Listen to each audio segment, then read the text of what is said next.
D'un côté, les Halles Vauban, 2400 mètres carrés et 27 commerçants.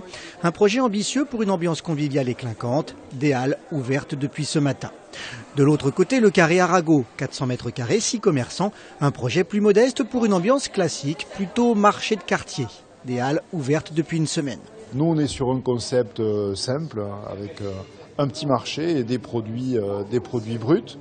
Un resto à l'étage qui va être un resto de marché, mais voilà, avec l'ambition de répondre à ce qu'attend peut-être la clientèle en centre-ville. Entre la gare et le palais des congrès, les commerces de bouche sont plutôt rares. Dans les deux halles, la clientèle rencontrée ce matin était donc ravie de ces ouvertures.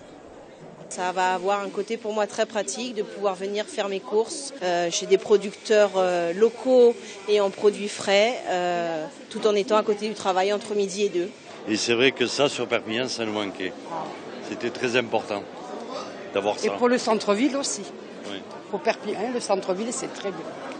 L'enjeu de ces ouvertures dépasse en effet largement ces nouvelles structures. C'est tout le commerce du centre-ville qui pourrait être stimulé. Il y a une grande évasion en fait sur la périphérie par le manque d'offres.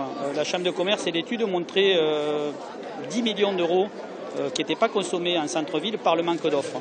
Donc on a implanté les halles justement pour essayer de grappiller le plus possible déjà de ça et peut-être de faire consommer mieux et peut-être plus.